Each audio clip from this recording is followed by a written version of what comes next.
So guys, selamat datang di Tertanduk, tempat dimana lo bisa cari tahu sesuatu yang mungkin gak diceritain di tempat lain. Dan masih bareng sama gue Akbari. Untuk episode kali ini sangat seneng sekali. Di samping gue udah barengan satu musisi, satu entrepreneur juga. So ini dia ada Okin, yes. Gila. Niko Ala Hakim, a.k.a. Okin TPH, a.k.a. Ayah Sabiru. Iya. Lu lebih nyaman disebut sebagai apa sih, musisi atau entrepreneur sebenarnya? Gue nyaman dua-duanya. Gue asal nggak dibilang selebgram aja sih. Seriusan? Gue nggak suka sama istilah itu sih. Tapi sering banget kan orang bilang lo seperti itu. Ya mungkin karena sebagian orang mungkin mengenal gue di Instagram ya. Dan persepsi orang itu mungkin gini ya. Lo punya followers banyak di Instagram, ya hitungannya 100.000 aja tuh lo udah bisa disebut selebgram gitu kan. Kayak gue ngeliat, kayak misalnya dibaca di berita, seorang selebgram melakukan ini pas gue ngeliat profilnya anjir cuma 50.000 kayak gitu kan. Maksudnya tapi bagi gue selebgram itu tuh sebenarnya buat orang-orang yang berkarya di Instagram sih. Mungkin ya bagi gue kayak mungkin bisa disebut, lo tau kayak Aulion gitu kan, teman-teman Indofitgram gitu tuh. Itu teman-teman yang berkarya di Instagram, mereka lebih layak disebut selebgram daripada gara-gara lu punya followers banyak. Kan Agnes Monica juga bukan selebgram ya, padahal followersnya banyak Jadi maksud gue, lu gak suka pengklasifikasian itu? Iya, karena gue kan di Instagram cuma buat sharing doang. Sama aja mungkin kayak Arbet gitu ya kan, dia Instagram buat sharing aja, dia lagi jalan-jalan kemana gitu dia sharing. Ya gue kayak gitu aja sih. Oke. Nah terus kalau sampai akhirnya di bio Instagram lo tulis gitu kan? Iya, karena ya maksud gue not selebgram ya kan? Iya, sering aja gitu disebut di berita-berita gitu kan, seorang selebgram ini gue nggak suka aja sih. Nah, tapi dulu waktu sebelum era Instagram lo kan juga seleb ASFM. Lu gimana tuh? Iya sih, nggak seleb ASFM juga kali ya. Ya mungkin karena emang itu di eranya ASFM kali ya. Jadi ya sama aja sih kayak orang-orang lainnya gitu. Lo lagi era Friendster, lo main Friendster. Di era Facebook, lo main Facebook. Di era ASFM, lo main ASFM. Ya mungkin ketika ada ASFM, like-nya banyak. Kayak bedanya itu aja sih. Tapi ya gak seleb ASFM juga kali ya. Tapi gimana sih maksudnya titik balik akhirnya lo bisa dikenal banyak orang? Itu startnya seperti apa?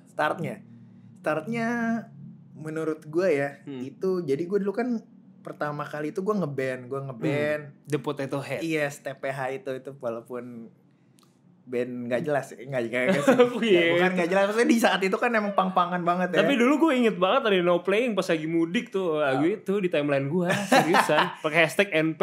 Maksud gue kalau kita dengerin sekarang gila itu band-band pang-pangan banget kan. Maksud gue jadi waktu itu gue ngeband sama TPH, waktu itu kan kebetulan personilnya artis semua. Waktu itu ada Esa Sigit, dia waktu itu zaman FTV, zaman sinetron, zaman layar lebar. Waktu itu dia emang banyak banget kan di masa dia waktu kecil ya kan. Terus gue sama Eca lo tau Mr. Boy gak sih, FTV? Itu dia yang main. Terus waktu itu drummernya juga pemain FTV juga gitu. Jadi gue berangkat dari sana. Lu main FTV juga? Gue satu-satunya yang nggak bukan artis, bisa dibilang gue satu-satunya bukan yang artis. Ya jadi dari situ gue bikin band, ya alhamdulillah lumayan lah ngebandnya lumayan lancar, main di pensi-pensi walaupun waktu itu emang 90% emang seringnya mainnya di Jakarta ya, jarang banget keluar kota. Ya SMP, SMK, SMA gitu-gitu. Itu lu umur berapa? Itu gue start umur SMA 2009 2010 lah. Wow, 11 tahun yang lalu. Iya, sekitar 10-11 tahun yang lalu. Berarti lu umur? Gua berarti umur sekitar 16-an kali ya, 15-16 kayak. SMP 16. Berarti? SMA. Oke. Baru lulus SMA. Gue lulus SMA. Kenalnya di mana teman-teman mereka? Gua kenalnya gua kenal sama Eca duluan. Jadi waktu itu saudara gua itu juga artis FTV. Jadi dia tuh, siapa namanya? Aji. Oke. Dari Aji. Dia main di Sini Ada Setan loh. Oh iya, tahu gue. Yang jadi orang lugunya. Oh iya. Nah, gue waktu itu enggak sengaja gue ikut dia syuting kan. Gue ikut dia syuting sama si Eca. Akhirnya gue kenal sama si Eca, terus tuker-tukeran Facebook segala macam. Akhirnya dia ngontak gue, gimana ya kalau kita bikin band gitu. Dia tuh temennya Esa juga. Nah akhirnya dia lah yang menghubungkan, akhirnya jadilah band TPH itu gitu. Tapi lu sendiri udah main musik saat itu? Gue udah, jadi gue start main musik tuh SMP sih sebenarnya. Oh, itu gimana ceritanya? Momennya seperti apa? Lu ngeliat siapa gitu? Enggak, jadi SMP tuh gue inget banget. Jadi setiap semester itu sekolah gue itu mengadakan namanya assembly. Assembly itu tuh pertunjukan seni yang diwajibkan setiap kelas untuk memberikan pertunjukan. Oke, ini sekolah lu di mana? SMP Tugasku. Oke, tahu gue tahu. Di Pulau Mas. Iya. Dan SMP Tugasku dia wajibkan bikin seni.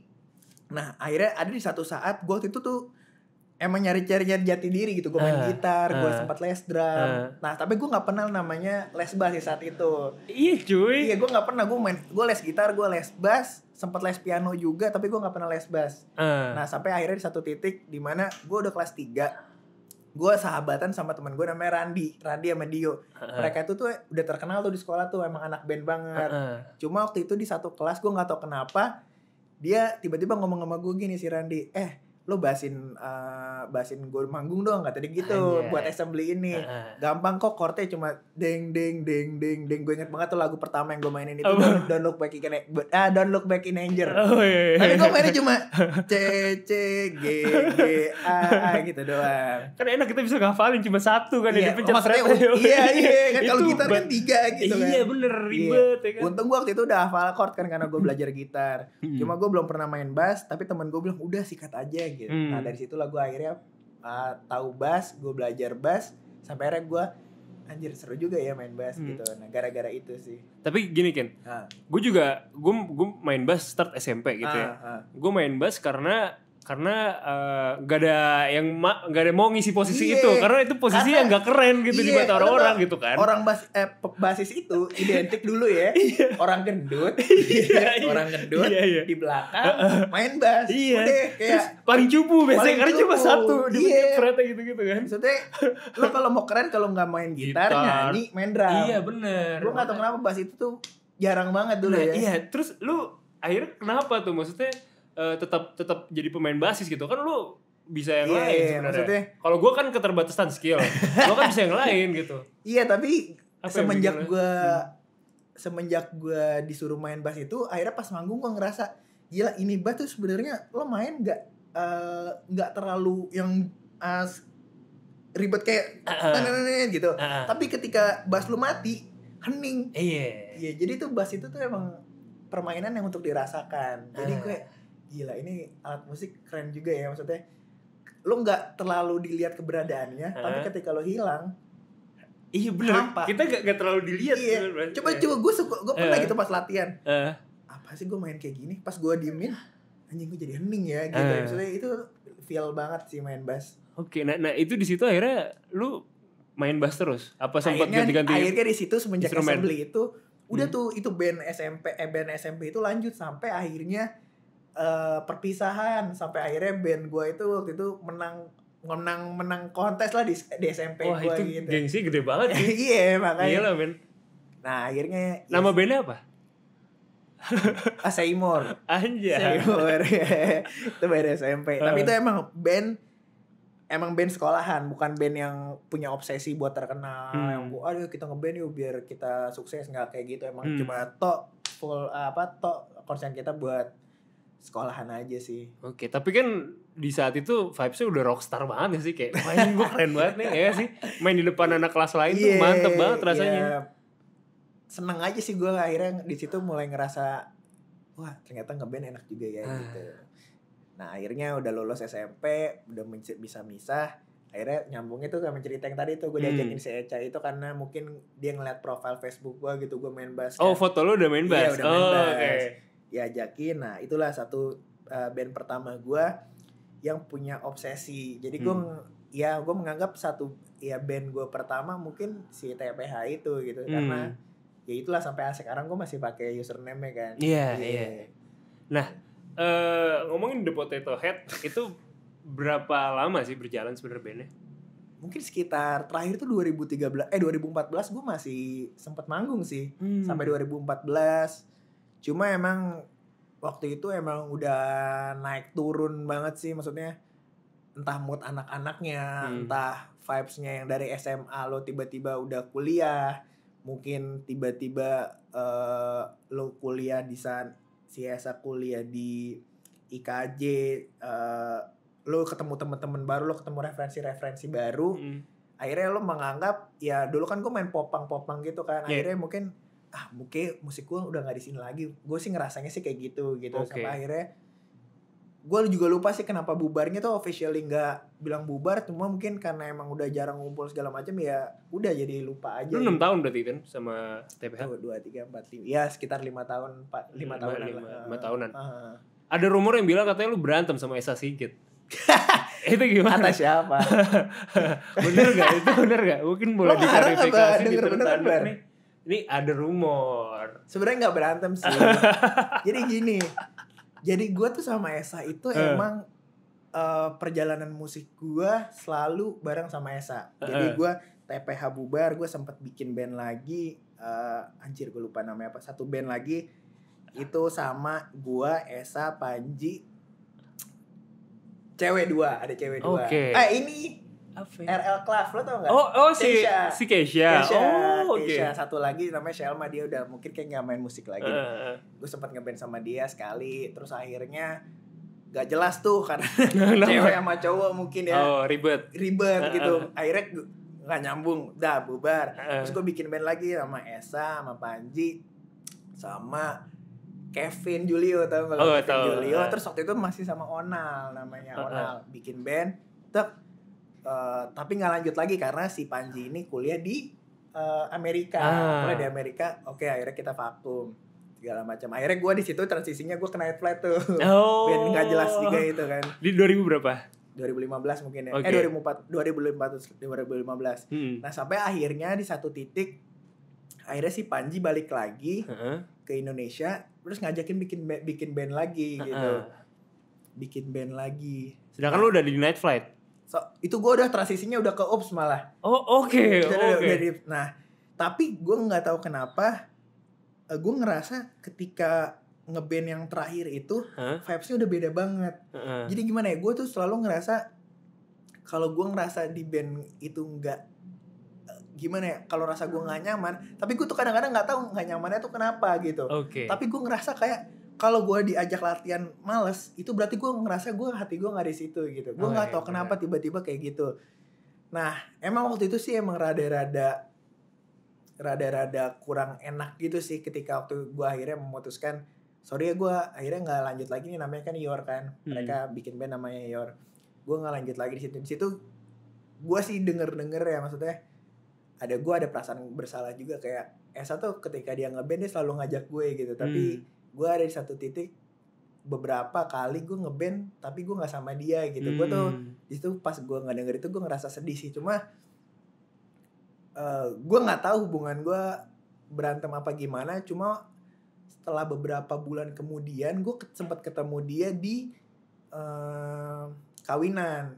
Ketemu di kawinan temen gue, tapi ya nyapa biasa aja. Cuma emang nggak terlalu ngobrol banyak sampai akhirnya ini bener-bener baru minggu ini jadi dia ngepost ngeband zaman TPH, gua komen aja love dibales cium. Dan baru malam ini gua tiba-tiba random gua ngedengerin lagu-lagu lama, gua mention dia, ya udah biasa aja gitu.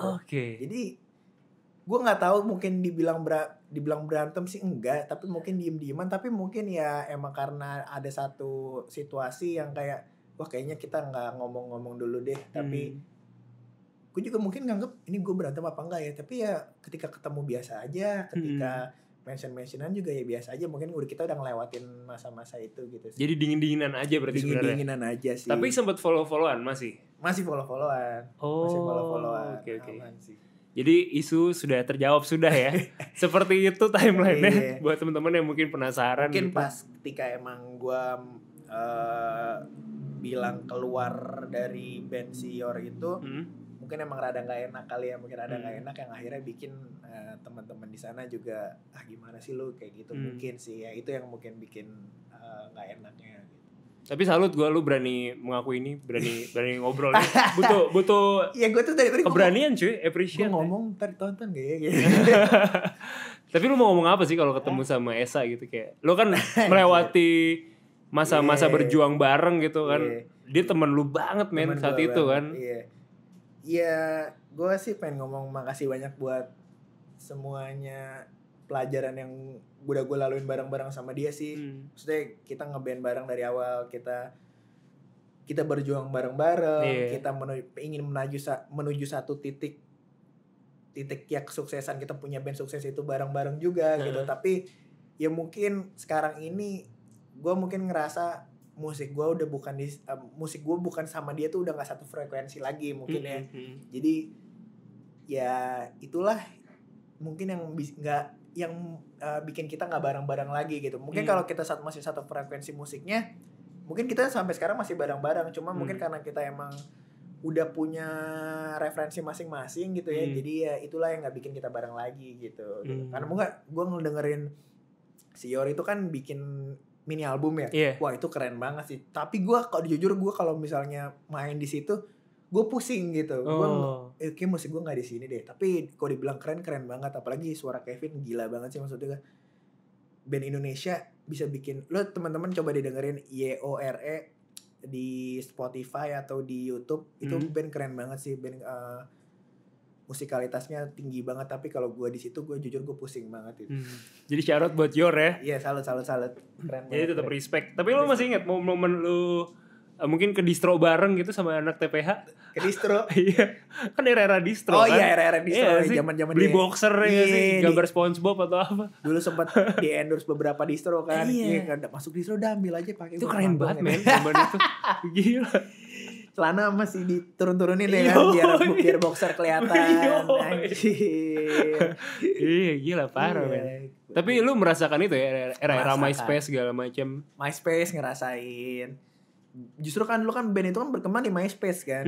Kita dengerin lagu di MySpace, pokoknya lo kalau punya profile lo band lo di MySpace tuh keren banget sih. Terus diliatin viewsnya berapa ya? Iya, diliatin viewsnya berapa, itu emang zaman-zamannya. Wah, ngeband MySpace gila itu. Lu masih ingat gak sih TF-TF-an? Anjir, itu istilah MySpace ya? Iya. Top friend. Top friend. Biar muncul. Oh jadi biasanya tuh kalau band tuh band-band lain siapa ya? Lo akrab ya sama band yang ini ya gitu-gitu. TF-in gua dong, TF-in. Iya, anjir, MySpace man. Gila men, era-era itu. Apalagi ini itu zaman-zamannya lu tau inget Javu kan? Iya, parah. Javu, Mariot. Rossi. Vicky Sianipar. Gila, itu zaman-zaman band. Gila men. Lu bayangin deh, lu ngeband bayar tapi lu seneng gitu. Iya. Itu band regis semua ya teman-teman. Band regis, gila. Lu udah ngeband, disuruh bayar. Bayarnya berapa masih gak lu? Gue inget kalau main malam 2,5, kalau mau main sore 1,5. Udah gitu lu suruh share tiket. Iya bener. Lu udah lu pengen ngeband, lu harus bayar, lu harus share tiket lagi. Anjing gak? Share tiket tuh lu jualan temen-temen gitu tiket. Jadi dikasih 10 tiket, misal satu tiket harga 35.000. Lu masih nyetor 350.000. Berarti totalnya kalau lu main reguler 3,5 tambah 2,5. 600.000. Iya. Anjing gak? Lu pengen ngeband tapi disuruh bayar. Anjing. Tapi bangga sih bisa main di situ sih. Bangga. Iya. Kayak apalagi kalau band reguler logo lo di atas. Kalau lo regis di bawah cuma tulisan doang. Iya. Tapi gila juga yang punya bisnis itu dulu ya. Gila, cuy. Anjing ya. Gila cuy. Kita disuruh bayar ngeband ya. Anjing dia cuma nyewa tempat paling 5 juta balik modalnya berapa anjing. Parah. Lu masih ingat gak perjuangan TPH masuk ke pensi seperti apa? Masih sih, maksud gue pertama kali ngeband aja ya band itu band bayar. Ngeband bayar itu kan? Banyak banget. Anjir, ngeband ngeluarin modal ya. Bayar mungkin ya sampai akhirnya ya masanya si Esa itu kan emang dia artis kan, artis ya banyak kan cewek-cewek gitu-gitu kan. Ya sementara lu ketika lu manggung di Javu itu kan auranya kan aura cowok-cowok metal yang segala macam gitu kan yang enggak makanya mungkin waktu itu ketika gua ngeband situ yang datang cewek ya kayaknya banyakan gua doang gitu. Yang lainnya ya cowok-cowok yang headbang segala macam kayak gitu-gitu ya sampai akhirnya di satu titik wah ada yang ngundang pensi anjir walaupun bayarannya gua. Berapa bayaran pertama di pensi? 500.000 deh. Oh, iya. Band itu ya. 500.000 dibagi berapa orang? Bagi gue ngeband 4 orang tambah kru segala macem ya. Cuma gue lupa sih inget hitungannya cuma gila. Bagi 10 orang lah ya. Tapi gue dulu tertinggi itu ngeband dibayar 3 juta, gue udah nganggep gede banget. Anjir, Gila, cuy. itu 3 juta gede udah banget ya. Udah kelas band featuring cuy. Iya, band featuring ya. Iya. Jadi kalau tingkatannya tuh kalau di band ngeband underground tuh band featuring ya. Band featuring yang dibayar ya. Iya. Guest star, band featuring, regis reguler sama regis audisi. Ada audisi. Anjing. Susah banget ya ngebandnya. Satu lagi band sekolah. Iya. Gila, perjuangan di zaman itu aja susah, apalagi ngebayangin perjuangan band-band yang tahun 90 80-an ya, gila ya. Bener-bener. Beda kan sama anak sekarang kayak tinggal masukin Spotify. Iya, tinggal lo punya karya, lo ngerekam di YouTube, wah udah bisa viral gitu kan, udah bisa ada yang langsung ngundang segala macam. Wah, beda banget. Struggle banget lah ya. Di zaman gua aja masih struggle banget sih. Apa mimpi terbesar lu waktu di The Potato Head waktu itu? Sama mimpi gua sampai sekarang juga ya, lo punya band, punya band besar, punya karya yang dinikmatin banyak orang, ya sukses ya gitu aja sih. Sama sampai sekarang pun gue juga masih bermimpi seperti itu gitu. Oh iya. Iya. Oke, ini menarik sih sebenarnya karena om gue tuh pernah marah-marahin gue gitu. Karena kan gue sekolah bisnis di Prasmul, tapi gue tertarik sama dunia seni. Dulu om gue bilang katanya, udah kamu tuh sukses aja bikin bisnis, nanti baru ngurusin seni lu gitu. Nah, jadi apa yang om gue bilang itu nggak bisa gue lakuin gitu. Nah, tapi lu udah ngelakuin itu, Kin. Lu tuh jadi role model gue karena lu di bisnis sudah settle, dan akhirnya mimpi lu untuk sebagai rockstar lu bangun nih bersama Liong. Itu gimana caranya, men? Apa rasanya bisa mencapai itu semua? Sebenarnya sih ya itu ya walau alam ya, maksudnya itu takdir dari Allah juga ya. Gue juga gak merencanakan itu semua gitu, karena sama gue juga waktu itu lulus SMA gue pengen banget sekolah di IMI, Institut Musik Indonesia, tapi ya biasalah orang tua ngapain sih musik segala macam ya kan. Ya udah akhirnya gue ngikutin, gue ngampus di kampus umum, maksudnya fakultas umum. Yang di Bandung? Di Bandung dulu, gue sekolah di Bandung. Ngopi kali ya? Nih boleh dong. Ini kopi apa nih, Bar? Ini People's Coffee ya? Yoi, thank you. Kok gue ngomong thank you? Sponsor nih, Bar. Terima kasih banyak nih. Udah ada sponsor nih ya, Tertanduk ya. Yoi, keren banget lo, Bar. Gila. Yang keren lu lah, Kin.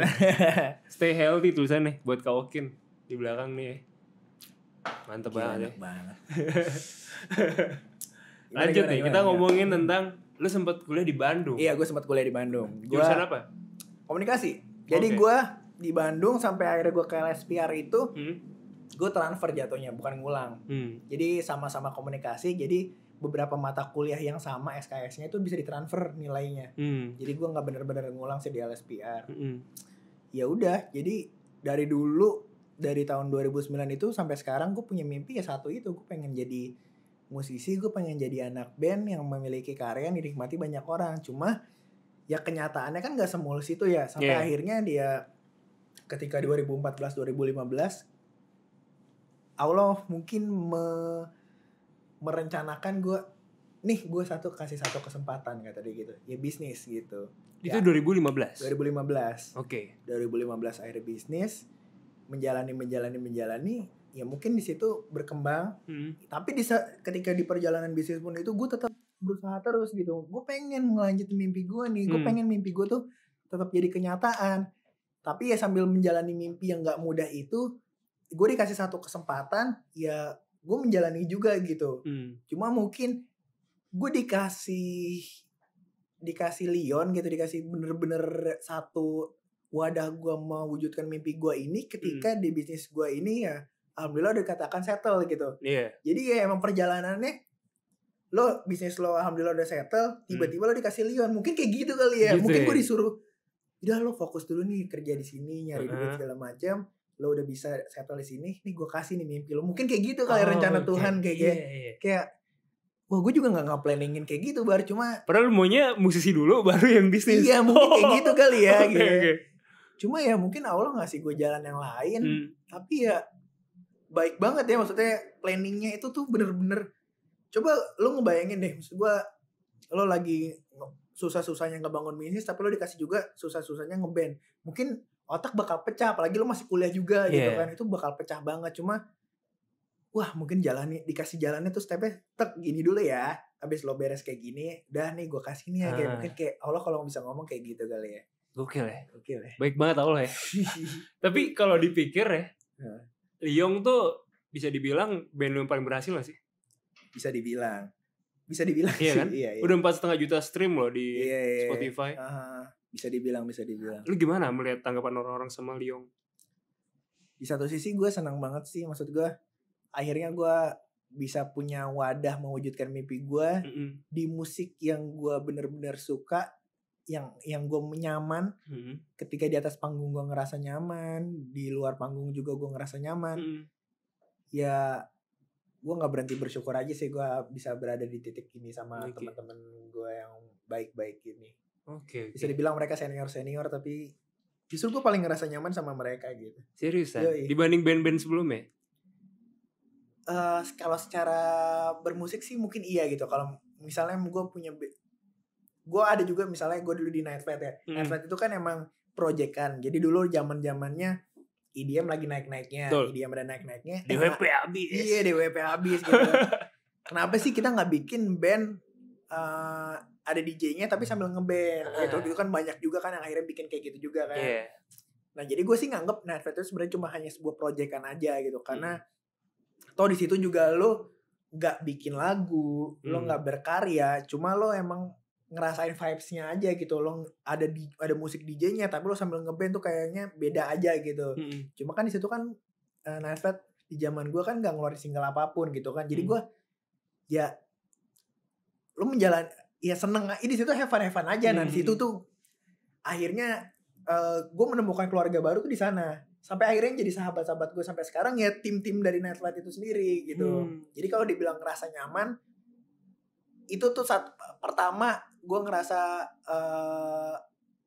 nyaman di sebuah band itu di situ. Cuma kan secara nyaman ya, tapi secara musikalitas ya enggak. Karena kan di situ kan juga nggak berkarya apapun gitu kan. Ya sampai sekarang temen-temen gue yang main satu circle gue itu ya terbentuknya dari situ gitu.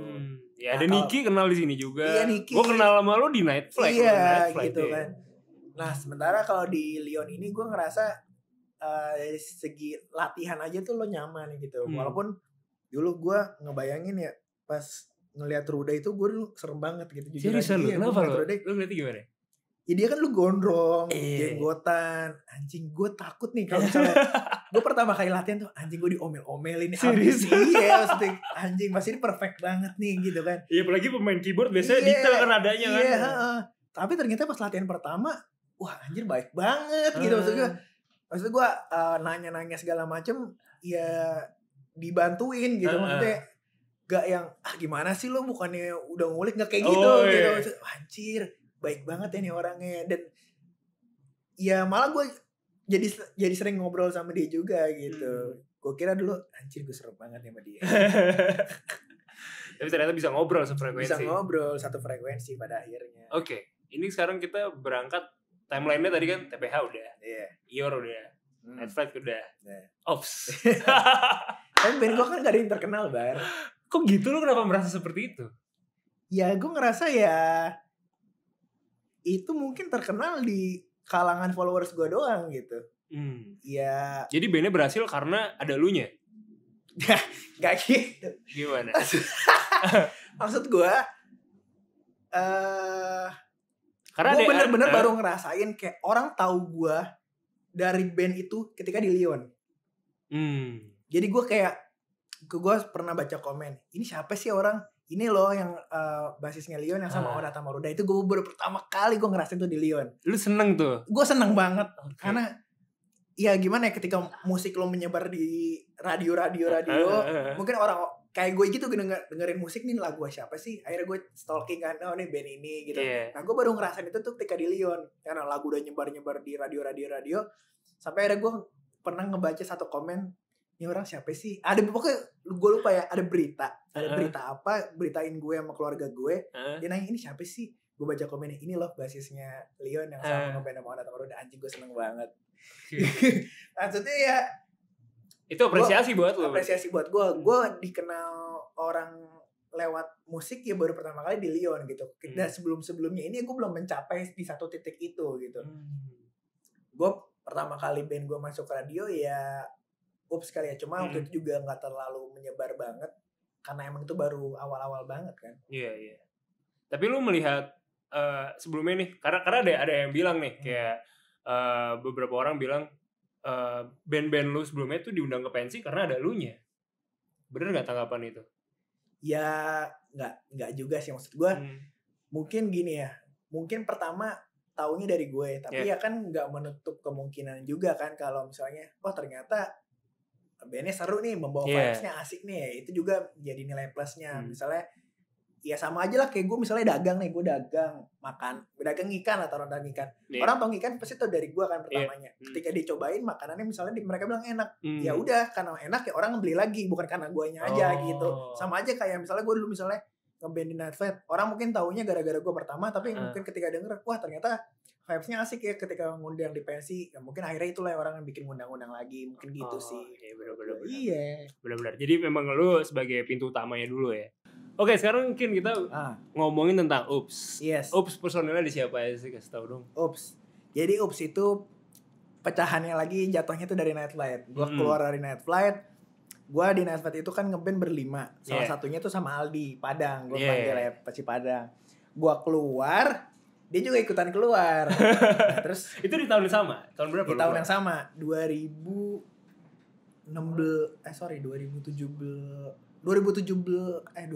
gue udah nikah. 2016 akhir. 2017 lu nikah, 2017 akhir lu keluar. Nggak, ya karena gue inget 2017 pas gue nikahan itu gue udah bikin lagu sama dia gitu. Iya, single pertama. Iya, single pertama. Itu gue ingetnya gitu. Jadi gue keluar mungkin sekitar 2016-an. Gue keluar sama dia. Night Flight 2015-2016? Kayak 2014-an. 2 tahun Night Flight. Iya, 2 tahun. Gue keluar akhirnya sama dia. Nah waktu itu gue masih satu frekuensi. Maksud gue gini, gue masih sukanya tuh kayak laguran, kahina gitu. Akhirnya gue keluar sama dia, terus gue bilang, Dang, daripada kita nggak ngapa-ngapain, udah kita ngeband, bikin lagu aja yuk. Nah makanya dulu gue namain tuh Oops Project. Oops itu tuh Okin, Padang, S-nya Side Project. Jadi cuma side project gitu doang. Nah waktu itu tuh kayak gini, mimpi gue sama dia tuh gini, ayo kita bikin album, udah kita aja berdua, nggak usah banyak drama segala macem, udah vokalisnya mau beda-beda deh, satu album nih gitu, yang penting kita bikin lagu, kita berkarya. Nah niatnya tuh cuma kayak gitu. Makanya pas gue bikin lagu pertama itu kan sama Dika. Benar. Itu tuh emang cuma kayak ya udahlah ini nggak ada yang ngisi, gue pengen bikin lagu rapnya tapi nggak ada yang ngisi vokalnya juga, ya udahlah kita ajakin Dika aja gitu. Lu gak pengen jadi penyanyi, Kin? Gak bisa nyanyi. Seriusan? Jujur gue kalau bisa nyanyi gue jadi penyanyi. Tapi sempet mencoba? Gak nyoba sih, gue sadar diri aja. Oke, terus lanjut akhirnya karya pertama sama Dika. Iya sama Dika, udah gue bikin lagu, udah selesai kan, selesai itu. Nah akhirnya gue nikah, gue nikah. Nah di nikahan gue kan ngundang Raisa kan, Raisa sama Soul Vibe. Nah itu tuh Raisa itu tuh yang ngurusin bini gue. Sementara Soul Vibe, anjing, ya sebentar ngomong Soul Vibe lagi. Gak apa-apa. Ya sementara si Soul Vibe itu yang ngurus gue. Itu gue yang ngontak tuh segala macam. Akhirnya gue ketemu manajernya keren banget tuh, namanya Mas Aal. Gue tuh sama Aldi tuh ngeliat, anjir ini baru nih manajer nih gitu tuh, kayak manajer yang kayak cara kita ngomong sama orang tuh enak. Terus pembawaannya enak. Terus ketika gue kan ngerasa gue dari dulu tuh nggak pernah punya sosok manajer kayak gini gitu. Ya gimana ya, maksudnya gue dari dulu kan punya manajer tuh ya teman-teman satu usia gitu kan, yang maksudnya sama-sama belajar juga. Nah gue tuh ngeliat sosok dia tuh, wah ini manajer banget nih. Udah gitu. expert lah ya. Iya expert banget. Terus si Aldi ngomong gini, udah coba tanya dong sama dia, cari dong kita manajer nih yang kayak dia, kata dia gitu kan, kata Aldi. Ya udah akhirnya gue ngomong tuh sama si Mas Al, Mas ini udah beres nikah ya, udah beres nikah, udah selesai segala macam. Gue ngomong sama tapi dia. lagu lu udah keluar kan? Udah, kan pengen ngelanjutin kan. Tapi gimana ya kedepannya gimana? Udah kayak kita harus punya manajer nih yang kayak gini nih, udah pasti keren nih gitu kan. Akhirnya gue ngomong lah, Mas, gue mau dong punya manajer kayak lu gitu. Kalau nggak salah sih gue ngomongnya gitu ya. Tolong cariin manajer dong Mas, kayak gitu. Terus, oh iya. Gak lama kemudian akhirnya gue diajak nongkrong sama teman-teman dari si band itu, SV, teman-teman SV. Sama Handi, sama Bayu. Enggak, gue sama Oh enggak, gue pertama sama Mas Andi doang. Oke. Sama Mas Andi doang, ketemu sama Mas Andi. Terus akhirnya nggak tahu kenapa, ya udah dia bilang, gue lagi mau ngelanjutin lagi nih bikin manajemen kata dia gitu. Wah di situ hati gue sama Aldi, wah ini dia nih yang gue incer nih gitu kan. Maksudnya gimana ya, maksudnya di saat itu link gue sama Aldi pun nggak ada musisi yang musisi asalnya beneran udah jadi lah ya. Okay. Maksudnya ya gue kenalnya yang sama-sama satu tingkatan lah. Cuma yang gue yang bener-bener kayak musisi yang udah senior segala macam tuh belum ada sama sekali, nggak kayak sekarang gitu. Wah ditawarin kayak gitu gue ngerasa kayak wah udah kayak ditawarin label tuh.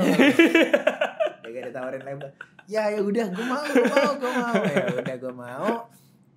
Akhirnya masuklah gue ke manajemen mereka gitu. Manajemen mereka juga sebenarnya bisa dibilang artisnya cuma gue doang sih kayak di saat itu ya. Maksudnya mereka juga baru mulai kata sih melanjutkan kembali. Ya udah. Masuk di situ proses lanjutlah. Oh ini mau ke depannya mau gimana? Bikin album. Bikin album itu gue nawarin proyek yang kayak gue ngomong gini. Gimana? Wah anjir, si Pak Aldi ngomong, anjir kita ditawarin sama Soul Vibe, kita bisa nih duet sama Rai gitu. Iya, mimpinya udah gitu banget gitu kan, karena ada linknya gitu, berharap kan ada bener. Ternyata aduh jangan kayak gitu deh, kalau misalnya kita satu album vokalisnya beda-beda nanti nggak ada identitinya gitu. Nah akhirnya ketemulah sama si Ubay. Itu siapa ya yang ngulingin? Julian Jacob. Jadi kok bisa gitu? Di saat itu dia masih pacaran sama Laras Dev. Laras Dev ini kan sahabat cewek gue, bini gue kan. Dia basement juga kan kemarin? Iya basement nggak usah basement juga deh. Iya. Nah ya kan namanya geng-geng bini gue tuh dari dulu ya mainnya ke rumah mulu gitu. Ya kalau dia sama punya pacar pasti diajak ke rumah. Ya pasti otomatis ya pacarnya ngobrol sama gue dong. Iya bener. Udah akhirnya gue di situ mulailah akrab sama si Julian, ngobrol. Tapi gue pribadi gue lupa, gue pertama kalinya itu gue yang ngomong duluan apa ya dia yang nawarin. Intinya gue lagi nyari vokalis. Kenapa gak Julian Jacob ya? Dia juga nyanyi. Jadi si Julian itu masih kalau nggak salah sih dia udah di 100 manajemen Yolex. Akhirnya gue dilingin sama si Ubay. Kebetulan gue itu nggak ngikutin. Gue inget Ubay itu waktu ikut Idol kan, karena kan dia kan ikonik banget kan. Idol bawa saksofon ya Ubay gitu. Akhirnya gue kenal sama dia. Ya udah akhirnya tapi sebelum itu gue udah tanda tangan duluan tuh sama manajemen, tapi berdua doang. Ubay masuk itu ya secara legalitas emang nggak ada sih, nggak ada tanda tangan apa-apa. Ya dia masuk langsung bikin album. Waktu itu tuh kayak sempat mikir gitu kayak, wah siapa nih yang mau investorin ya segala macam. Tapi pada akhirnya gue mikir, wah gue nggak mau ngeband ini bikin gue punya beban. Maksudnya kalau lo punya investor kan lu punya tanggung jawab buat balikin duit dia gitu kan. Nah maksudnya gue nggak pengen tuh ngeband tuh yang lu punya pressure, lu harus kayak gini, harus gini, yang pada akhirnya lu membuat itu jadi beban gitu. Ya sampai akhirnya gue mikir, ya udahlah, gue aja yang menginvestasikan duit gue di dalam album ini gitu. Nah ya udah, karena biar nggak ada beban segala macam dong. Ya udah akhirnya jalan, kita bikin album, udah startnya kayak gitu sih. Oke. Jalan kan, beberapa pensi juga dipanggungin segala macam. Iya, beberapa. Sampai akhirnya di panggung terakhirnya Ops Project itu adalah di pensi SMA 54. Di panggung Smale itu panggung terakhirnya Ops Project bersama Ubay. Gimana momennya? Seperti apa sebenarnya? Apa yang terjadi di backstage itu? Jadi sebenarnya di saat manggung terakhir itu belum ada omongan sama sekali soal masalah keluar segala macam sih. Jadi puncaknya sih sebenarnya gini, waktu itu kan bulan Desember ya, gue ada satu kontrak, gue satu keluarga ini dikontrak sama Cruise Dreamline. Jadi gue kan emang kalau di YouTube kan emang family travel gitu kan. Betul. Family travel, akhirnya gue dikontrak lah sama si Dream Cruise Line ini ke naik kapal keliling Singapura sama Malaysia. Iya, gitu kapal kan. Pesiar itu. Iya, kapal pesiar. Di saat itu gue udah izin sama manajer. Gue udah izin sama manajer, gue nggak bisa ya tanggal segini karena gue udah terikat kontrak dimana kontrak ini sebenarnya udah di deal itu jauh banget di awal tahun, sementara itu di akhir tahun kan. Betul. Ya mau nggak mau gue harus menjalani. Nah waktu itu di sementara ada tiba-tiba ada jadwal masuk tapi interview jokes. Kalau nggak salah interview jokes sama beberapa radio lah, karena waktu itu lagi promo single. Nah waktu itu di grup tuh kayak gini, maksudnya sorry ya gue nggak bisa nih karena gue udah ada kontrak segala macam gini. Nah terus si Ubay juga ngomong, ya udah kalau lo nggak bisa gue nggak mau, kata dia gitu. Tapi dia ngomong gini, kalau lo bisa gue juga bisa lah. Maksud gue gimana? Maksud gue nggak, maksudnya dalam arti lo sebenarnya bisa, tapi gara-gara gue nggak ikut, lo nggak mau ikut gitu. Itu udah mulai ini kenapa sih ini anak kayak gini kan. Tapi ya di situ maksudnya gue bikin kesel, maksudnya gue kan posisi gue di sini gue benar-benar nggak bisa, gue karena udah deal sama satu kontrak, di mana kontrak ini sudah deal di awal tahun gitu kan. Sementara lu ada kemungkinan bisa sama nggak bisa, tapi lu nggak mau ngambil karena lu nya nggak bisa, karena guanya nggak bisa. Ya udah di situ apaan sih nih anak kayak gitu. Udah kayak gitu gitulah ya, sampai akhirnya di situ ya udah mulai nggak tahu kenapa jadi kayak bersih tegang sampai akhirnya. Tapi gue lupa sih sebenarnya itu tuh kejadian itu sebelum manggung apa sebelum manggung ya. Karena itu manggung terakhir tapi belum ada omongan soal keluar. Sampai akhirnya yang bikin gedek itu adalah jadi dia ngajakin ketemu, suatu manajemen yang ngajakin ketemu karena dia mau keluar, katanya dia mau keluar gitu. Karena dia ada beban, ada mau diomongin segala macam. Gue inget banget gue lagi ikut pengajian. Dia ngechat gue, oi ketemu di Walking Drum dong, kata dia gitu. Ini bukan di grup, ngechat lu personal. DM. Oh DM. Oi ketemuan di Walking Drum, ada yang mau diomongin. Ya udah iya sorry nih gue lagi pengajian. Gue lupa ngomong gimana. Sorry lagi ada pengajian. Dia jawab ini, itu kan bisa besok nyet. Nah tapi dia tuh nggak pernah ngomong nyet sama gue. Jadi ini nih minnya tuh kayak lagi kesel banget. Terus gue bilang apaan sih, gue bilang nih kenapa sih nih orang gitu. Ya, sampai akhirnya gue selesai pengajian, ternyata mereka masih ngumpul. Akhirnya gue datang lah ke tempat itu, ya udah diomongin semuanya.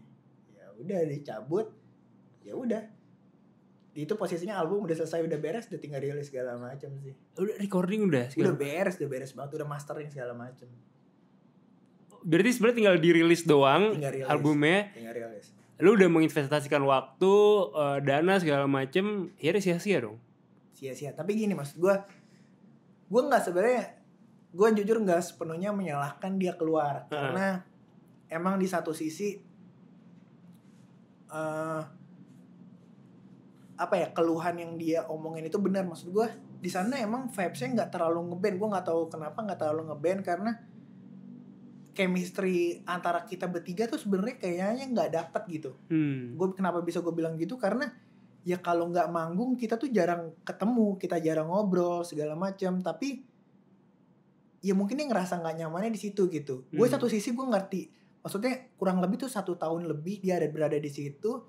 Tapi dia nggak merasakan ada perkembangan di musikalitasnya itu. Situ gue ngerasa ngerti gitu. Tapi di satu sisi yang gue sedihnya itu adalah dia di situ bener kayak satu sisi menyalahkan gue sama Aldi sih, sementara di dalam lubuk hati gue tuh sebenarnya gue ngeband itu tuh kayak gue sebenarnya kepikiran banget sama dia gitu. Maksudnya anjir nih anak udah ngerantau segala macam, tapi kenapa di sini dia nggak dapat apa-apa ya? Gue tuh sampai mikirin yang kayak gitu-gitu gitu. Sampai berarti lu care sebenarnya sama dia? Gue sebenarnya care banget. Maksud gue ya gue sih ngomong jujur apa adanya. Itulah yang ada di hati gue. Sampai dia kan ngekos dekat rumah gue kan, kayak anjir gue suka ngajakin ketemu, ngobrol segala macam, kalau sholat Jumat bareng kayak gitu. Ya maksud gue ya sebenarnya sih gue care sama lo, cuma mungkin gue nggak menyalahkan lo seutuhnya, karena emang mungkin di saat itu emang perjalanan bandnya nggak mulus gitu. Maksudnya emang chemistry ya di antara kita bertiga itu nggak bener-bener dapet gitu sih. Alasan dia mundur tuh apa sih? Mau masuk Niji? Enggak. Di saat itu emang udah omongan belakang sih, kayak dia ikut audisi segala macam. Cuma di saat dia mundur itu, lu udah tahu dia ikut audisi? Udah. Jadi itu omongan gue, Aldi sama orang manajemen lah, kayak kalau nggak salah yang tahu duluan Aldi ngomong. Itu gimana? Iya si Ubay ikut audisi Niji segala macam, tahu nggak sih dia yang nggak mau ikutan promo segala macam tuh karena lagi mau audisi segala macam kayak gitu-gitu. Cuma di satu sisi ya gue pun kalau menjadi dia, gue akan melakukan hal itu gitu.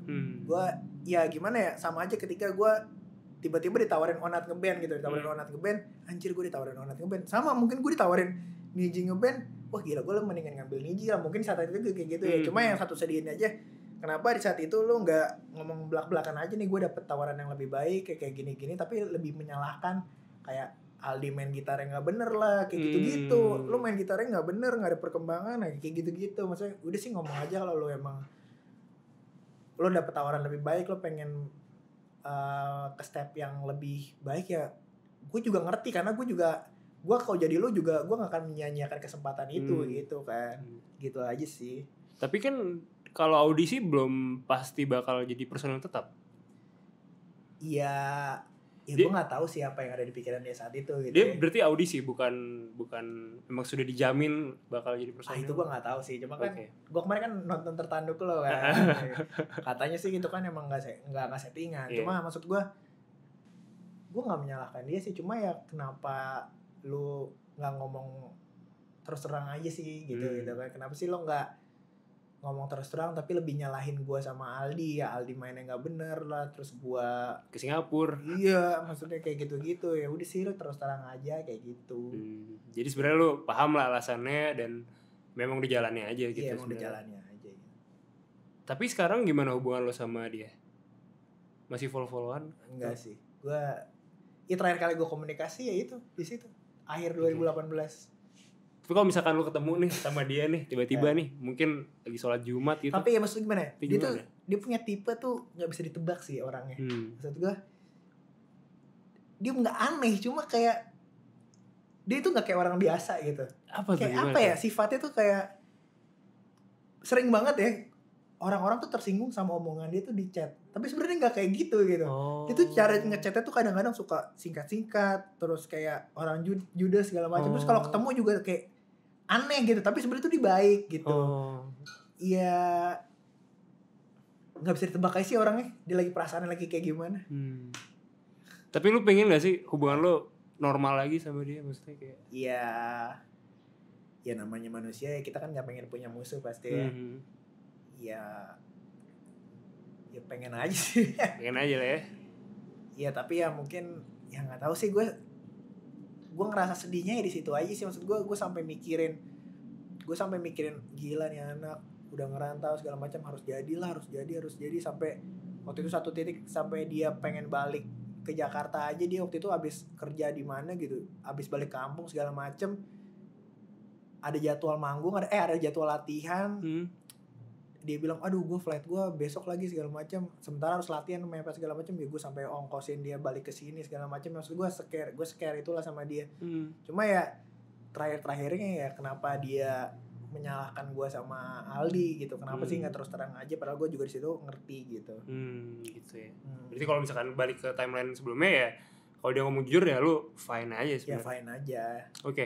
Momen ketika akhirnya kan dia make it sama Niji gitu kan. Sedangkan lu masih belum tahu nih, ops lu udah gak bisa jalan lagi gitu kan. Sempat nyari vokalis bahkan gitu kan. Terus sebelum ada Liong, seperti apa lu melihat dia akhirnya udah di panggung bareng Niji, sukses? Ya di satu sisi sih mungkin saat itu gue gedek kali ya, kayak wajar sih, gue juga jadi lu gitu. Iya anjing, maksud gue album baru jadi baru single baru keluar dikit, baru keluar 2 ya kan, baru keluar 2, harusnya rilis album segala macam. Ya tapi balik lagi, gue di satu sisi gue paham itu ya emang step karir yang harus lo jalani. Cuma di saat itu yang bikin gede gue cuma ya karena cara dia ngomongnya aja sih. Kalau lo dari awal ngomong ya gue pengen jadi lebih baik segala macam, ya mungkin gue nggak terlalu memasalahkan duit yang udah keluar segala macam. Ya mungkin ya salahnya juga dia kan nggak teken kontrak apa-apa sama gue kan. Dia nggak teken kontrak apa-apa, ya nggak ada yang bisa disalahin gitu. Sih. Cuma ya di satu sisi ya gue emang ngikutin ya maksud gue tahu Niji lah, gue tahu Niji ya ini saatnya Niji bangkit lagi men, maksudnya Bener. Niji ya maksud ketika ditinggal vokalisnya ya, Niji tuh harus bangkit lagi, maksud gue ya seneng aja gue ngeliat Niji tuh bangkit lagi, gue seneng gitu. Jadi respect aja sama musisi pastinya ya. Respect juga buat Rama pastinya. Iyalah pasti. Keren banget deh. Saling support ya. Oke, nah akhirnya lu make it sama Lyong. Niji juga berhasil gitu dengan Ubay. Apa yang lo rasakan? Yang gue rasain ya berjuang itu nggak akan mengkhianati hasil tuh bener gitu. Seriusan? Maksud gue ya sakit-sakit gue di dulu, perasaan-perasaan gue yang sakit, perjuangan-perjuangan gue yang mungkin terbayarnya ya di sini gitu. Mungkin duit gue bikin album gak balik modal, nah mungkin balik modalnya di sini kalau dalam arti kasarnya gitu ya. Mungkin ya balik lagi rencana Tuhan tuh luar biasa gitu. Ya apa yang lo perjuangin nggak akan gagal, ya mungkin di sini gitu rezeki gue gitu. Ya mungkin emang step jalannya kayak gitu. Jadi buat mereka-mereka yang lagi berjuang nih mungkin ya ditunggu aja gitu, terus konsisten dan berjuang. Iya, maksud gue yang penting lo konsisten di satu bidang yang lo sukain.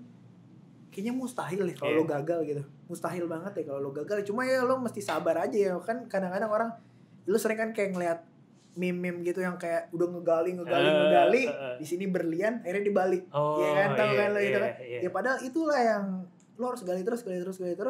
Lo pasti nemu, lo masih nyampe ke satu titik itu gitu. Jadi ya intinya lo konsisten aja gitu. Bener sih.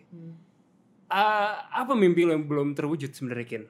Gue penasaran nih. Mimpi gue yang belum terwujud ya maksud gue di Lyon pun masih hitungan belum setahun banget kan. Ya masih banyak lah hal-hal yang pengen gue rasain jadi anak band, jadi orang yang memiliki karya yang dinikmati banyak orang. Itu tuh menurut gue ya belum sepenuhnya tercapai gitu. Gue ya pengen lah, maksudnya ya mungkin dapat AMI Awards, mungkin kayak gitu-gitu. Itu kan mungkin kan mimpi-mimpi yang belum tercapai lah gitu. Tapi lu juga pernah bermimpi sebenarnya menjadi penyiar radio. Iya. Itu gimana sih, boleh diceritain gak? Gue tau dari mana. Gue emang dari dulu gue suka sama radio gitu. Gue suka sama radio, gue suka sama. Dengerin apa sih lu dulu? Gue dulu itu dengerin Jak FM. Sampai sekarang sih gue suka pembawaannya Ronald Tika sama Jody Feki. Tapi Jody Feki udah gak lagi kan. Udah ganti jadi Jody siapa gitu.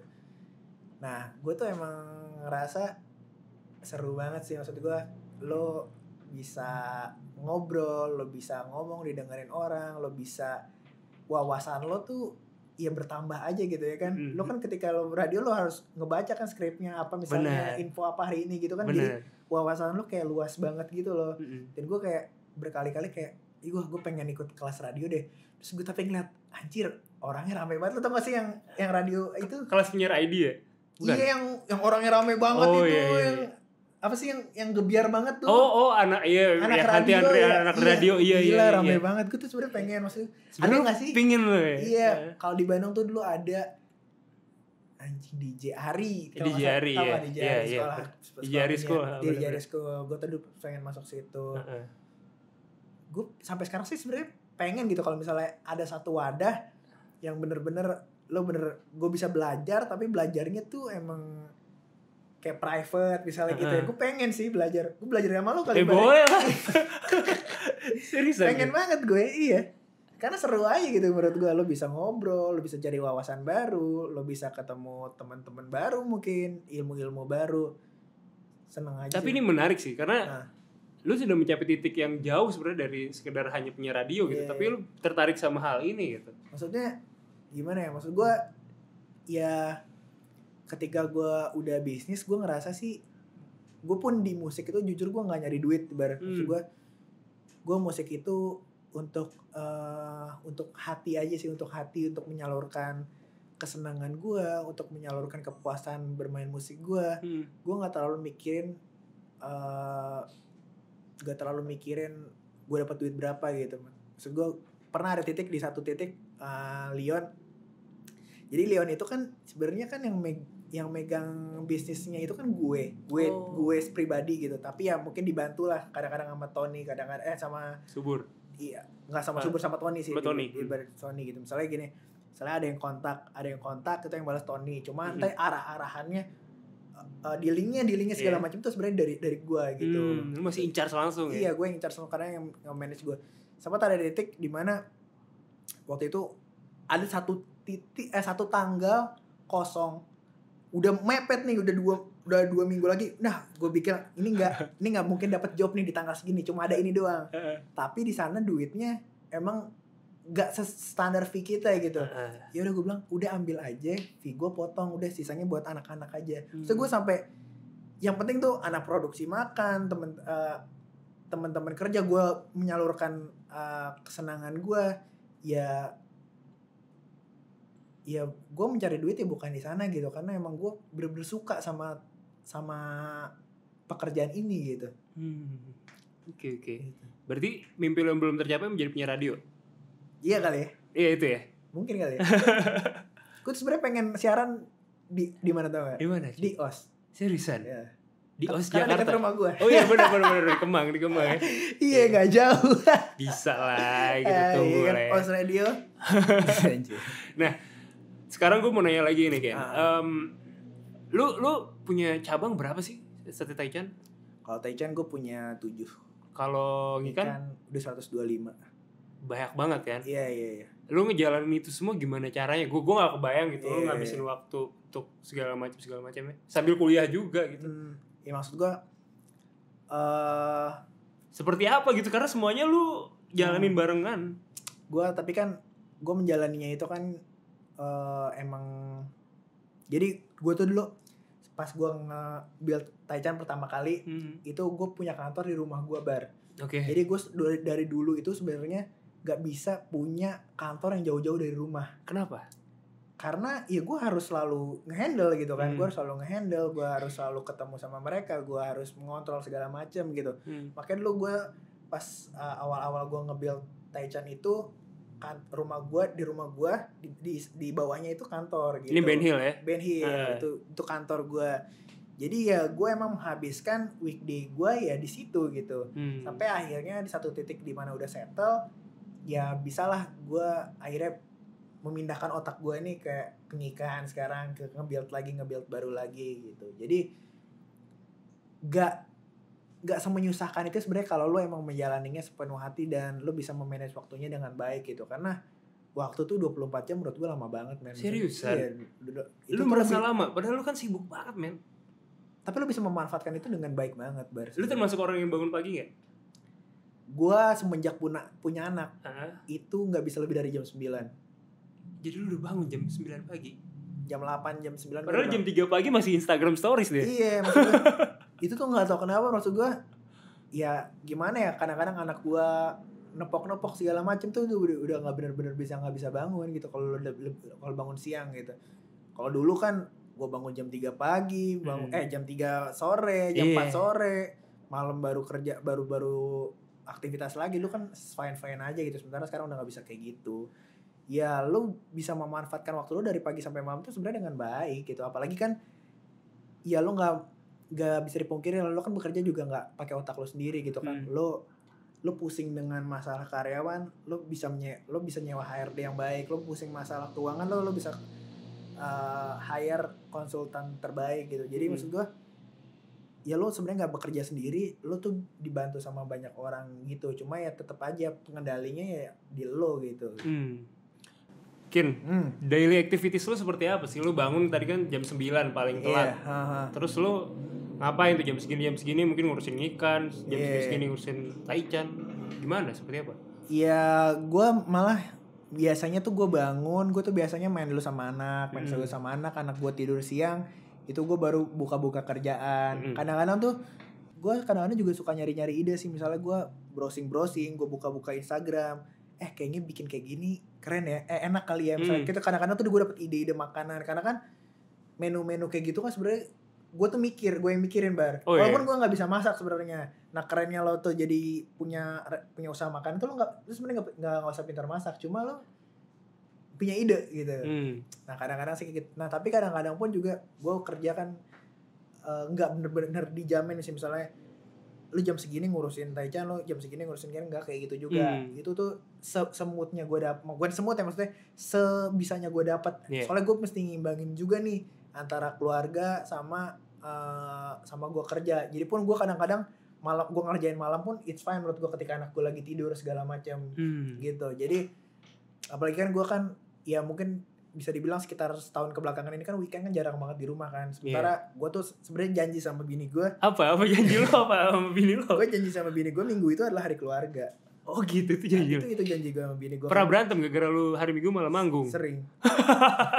Tapi ya gue ya kalau gue sih gue maksimalkan diri gue ketika gue lagi weekday lagi di rumah, anak gue lagi pada bangun, ya gue main sama mereka gitu. Ketika mereka lagi tidur itu kesempatan gue buat melakukan hal yang lain.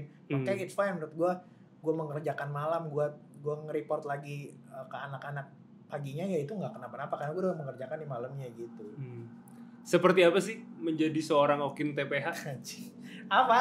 Maksudnya lu punya istri salah satu orang paling berpengaruh gitu di Indonesia saat ini gitu. Kemarin pas COVID-19 galang dana pertama kali sampai di atas 6M diinisiasiin sama bini lo gitu. Seperti apa?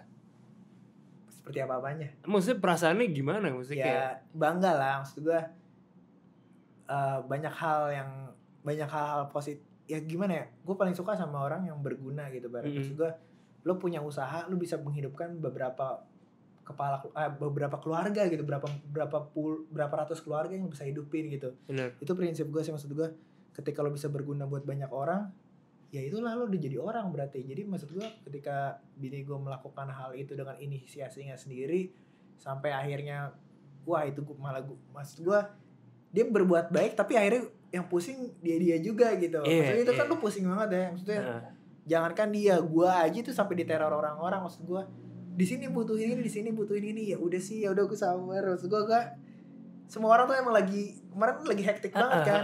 Tolong dong di sini lagi butuh APD, tolong dong di sini kita lagi butuh bantuan, sampai yang kenal gue aja sampai nanya-nanyain ke gue gitu. Capek dong. Iya, maksudnya apalagi bini gue lebih stres lagi gitu ngurusnya gitu. Nah itu manage anxious lu gimana tuh? Iya, maksud gue mental kan juga harus juga kan, karena kalau nggak kuat mental, kalau jujur gue chaos cuy. Gue psikiater bar. Seriusan lo? Psikiater gue psikiater, gue punya satu penyakit mental tapi nggak parah sih. Maksud gue jadi gini, gue bisa merasakan sakit padahal gue nggak sakit. Itu yang udah gue hadapin sekitar 2 tahun kemarin. Gara-gara sosial media? Nggak tahu, semuanya aja gitu. Jadi gue nggak tahu kenapa. Misal gini, gue sering ngerasa gue sesak napas. Tapi pas nggak sesak napas tuh kayak gitu. Kayak gitu. Nah akhirnya gue konsul ke dokter, itu namanya psikosomatis. Jadi psikosomatis itu adalah otak lu mengatakan lu sakit sementara lu nggak sakit. Akhirnya gue dikasih obat yang memutus otak sama badan. Wow. Jadi gini, gue konsul ke dokter biasa, check up segala macem, udah 2 kali dalam 2 tahun gue nggak ada apa-apa. Jantung bagus, paru-paru bagus, segala macam bagus. Sampai akhirnya gue ke psikiater. Akhirnya katanya psikiaternya, ya ini namanya psikosomatis. Gue tahu pertama kali tahu psikosomatis itu dari Abraham Kevin Idle tuh. Dia yang pertama kali nge-speak up itu di TV di sosial media. Akhirnya lakuin kok sama kayak gue ya. Makanya gue lagi talk show, gue ngerasa mau pingsan. Padahal pas gue turun, gue nggak kenapa-napa.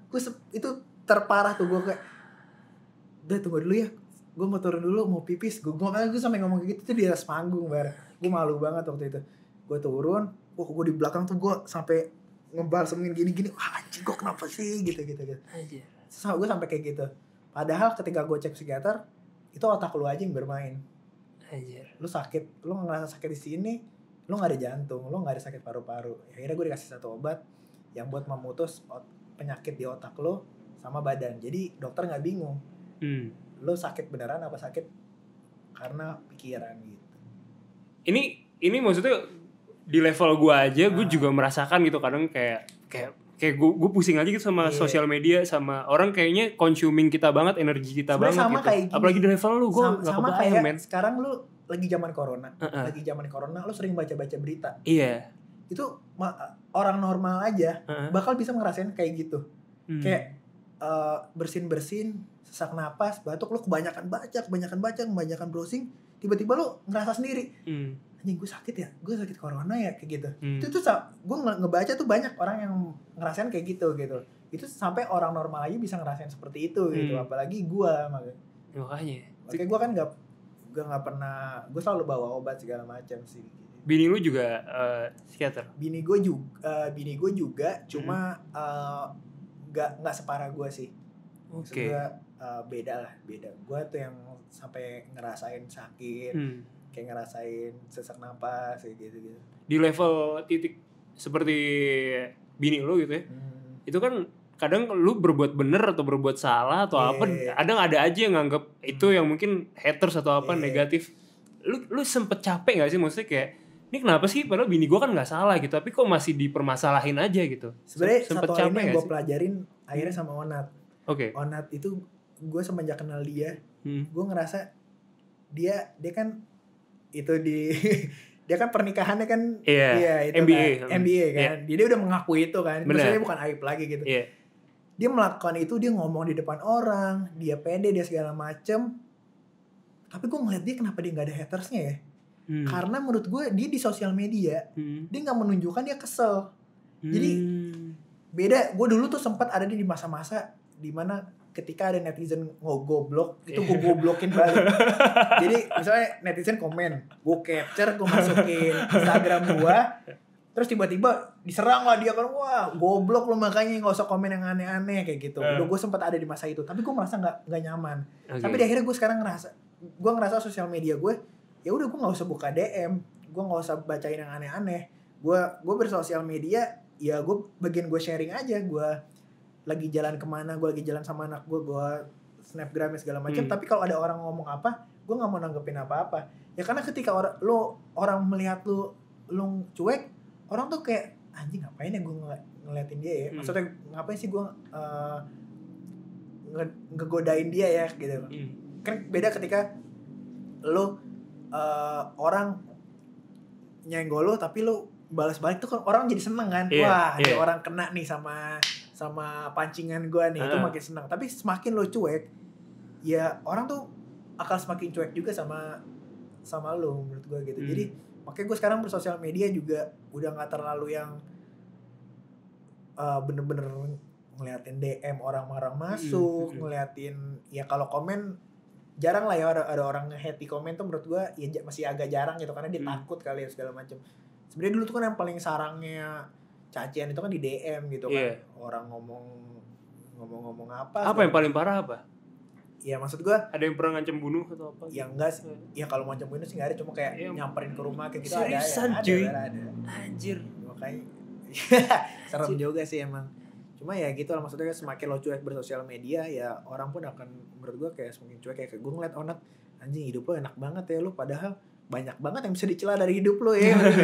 Tapi lo cuek-cuek aja, ya udah ternyata ya orang juga cuek juga sama lo gitu. Itu sih yang gue pelajarin.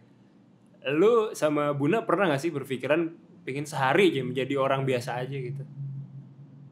Dalam arti bukan sebagai orang yang dikenal orang. Pengen banget. Maksud gue tuh sebenarnya nggak nyaman di satu titik tuh gimana ya? Maksud gue kadang kan kalau misalnya lo lagi jalan terus diliatin orang tuh gue kadang-kadang suka kayak risih gitu. Seriusan lo? Iya, gue ketika gue manggung, lo mau minta foto mau seberapa banyak pun demi Allah gue jabanin. Maksudnya udah ya, maksudnya selama waktu gue masih cukup ya, gue jabanin. Cuma ketika gue lagi jalan-jalan sama keluarga tuh gue kadang-kadang aduh jangan sekarang dong please, gue lagi pengen sama keluarga gue gitu. Maksudnya kadang-kadang tuh kayak gak enak juga kalau kita tolak gitu. Tapi kadang-kadang tuh gue pengen tuh jalan-jalan ke ITS kayak nyari-nyari apa zaman dulu zaman CD gitu kan, nyari-nyari CD, nyari-nyari yang harus ke ITS segala macam. Tapi kenapa nyari handphone gitu, misalnya nyari handphone ke ITS, tapi kok kalau makin kesini kok kayak diliatin gitu. Gue tuh kadang-kadang kayak ngerasa malu gitu sendiri. Gitu. Iya kayak aduh jangan sekarang dong gitu. Jadi sebenarnya nggak sebegitu menyenangkan sebenarnya jadi attention seeker gitu. Ya itu sih beda-beda sih bagi orang-orang ya. Cuma menurut gue ini yang lo rasakan aja. Yang gue rasakan sometimes orang-orang itu tuh butuh privasi gitu kan. Makanya kayak waktu itu gue denger kayak ada artis nolak diminta foto gitu kan. Ya mungkin di saat itu emang dia lagi waktu itu gue inget banget tuh adalah satu artis Dian Sastro. bukan sih yang ini yang lagi makan ya. Iya kalau salah. Lagi makan. Iya, gue lupa sih artis siapa. Siapa? Lagi makan dimintain foto, dia bukan Dian Sastro. Bukan. Dian Sastro lagi jalan jalan. Adalah satu penyanyi, dia lagi makan dimintain foto, dia nggak mau. Ya itu kan lagi privasi dia lagi menikmati waktu sama keluarganya gitu. Ya emang kadang-kadang kita juga, gue tuh juga ngefans gitu sama orang. Gue punya idola, gue punya gue kalau ketemu gue pengen minta foto, tapi gue di satu sisi kayak dia lagi butuh privasi main sama teman-temannya gitu, sama keluarganya segala macam kayak gitu sih. Gitu ya, jadi memang ya memposisikan diri aja sih. Memposisikan diri aja gitu. Ya beda lah kalau misalnya dia lagi manggung, dia lagi apa, ya udah kita minta foto ya bebas segala macam. Tapi ya kalau ketika dia lagi menikmati waktu sama keluarganya, apa enak sih kita nggak ganggu mereka gitu kan. Kadang tuh gue suka penasaran kayak kadang ada berita nih tentang Buna, terus lunya juga jadi keangkat juga, angkat gitu. Tapi lu suka sebel gak sih? Misalkan yang untuk berita yang negatif ya? Berita yang negatif. Yang dari netizen. Ya, capek gak sih? Justru gue sebel, cuma bedanya kalau gue tuh lebih cuek. Sementara kalau bini gue itu kadang-kadang tuh suka kepikiran gitu, suka sampai kepikiran. Gue bilang ya udah sih cuek aja, maksudnya kalau kita cuek juga orang-orang juga nggak bakal terlalu nanggepin gimana, tapi semakin kita nanggepin ya semakin kita diulik lagi gitu, dihajar lagi gitu kan. Ya berusaha mengontrol diri aja sih sebenarnya. Apa yang mau lu sampaikan ke Sabiru ketika nanti dia remaja? Karena gak gampang cuy menjadi anak seorang Okin dan Rachel V-nya. Di satu sisi gue minta maaf sih pasti. Gue minta maaf seriusan, karena ya sebenarnya ini sebuah ketidaksengajaan dan bukan suatu kesengajaan gue membuat dia menjadi seorang yang terkenal gitu. Karena gue nggak tahu sih gimana dia nanti menjalani hidupnya ketika mungkin dia SD gitu kan, mungkin menjadi orang yang mungkin dikenal, tapi ya gue tuh sebenarnya emang dari awal sharing Sabiru itu ya semua ibu-ibu, gue yakin semua ibu-ibu dan bapak-bapak itu pasti sharing anaknya. Bener kan? cuy, bener. Pasti anaknya difoto, anaknya divideoin, semua ibu-ibu, gue yakin gue semua ibu-ibu kayak gitu. Cuma yang mungkin bedanya di sini nggak tahu kenapa banyak orang yang juga suka ngeliatin dia gitu. Akhirnya mau nggak mau dia menjadi anak yang dikenal banyak orang gitu. Sementara itulah yang gue kurangin di adiknya kan. Di adiknya gue nggak terlalu banyak mau nge-expose segala macam, karena gue takut ya jadi kayak Biru gitu ya. Maksud gue kasihan lah si Biru lagi jalan. Gue paling nggak tega sih ketika lagi jalan-jalan tuh banyak yang minta foto segala macam. Tapi kalau ketika Biru itu gue emang lebih banyak dulu nolaknya ya. Cuma kalau sekarang gue udah bisa balikin ke dia, mau nggak diajak foto, dia udah bisa bilang enggak gitu. Mau gitu kan. Kadang-kadang jangan kan sama orang, sama gue juga udah bisa nolak kalau di Snapgram ya gitu. Nggak mau, udah nggak mau divideoin gitu. Dia udah ngerti gitu. Jadi ya emang bisa dibilang nggak gampang juga sih. Oke. Ada nggak yang pernah nyubit pipinya Sabiru tapi nggak izin kalau gitu? Ada. Itu kadang-kadang bikin kesel juga ya. Cuma ya mungkin salah gue juga kali ya. Gitu. Udah pikir-pikir. Waktu Biru lahir lu sempat bikin statement kalau lu nggak bikinin dia Instagram. Kenapa? Ya itu di satu sisi karena gue menghindari, ya jangan kan kayak gini, gue aja sama bini gue pernah disindir salah satu stand up comedian. Siapa namanya? Adalah jangan diberantem. Salah satu stand up comedian, apa bedanya Rachel V-nya sama pengemis di pinggir jalan? Sama-sama memanfaatkan anak untuk mendapatkan uang katanya. Padahal kan nggak gitu. Iya nggak gitu. Maksud gue ya gue nggak bikinin IG aja kayak gitu, apalagi dibikinin IG gitu. Takutnya jadi kayak kalau dibikinin IG tuh, aduh harus ada konten apa lagi ya yang ada gini. Takutnya kayak gitu. Jadi takut dianggap terlalu mengeksploitasi mungkin ya. Jadi ya emang gue dari awal udah nggak usah bikinin IG lah. Di sharing, kalau mau sharing ya sharing di kita aja kayak ibu-ibu dan bapak-bapak pada umumnya. Oke. Ini menarik sih, kayak kita bisa ngeliat sisi yang lebih humanis gitu dari Okin dan keluarganya, karena mungkin kita dari layar kaca HP tuh ngeliatnya lu tuh superstar banget men.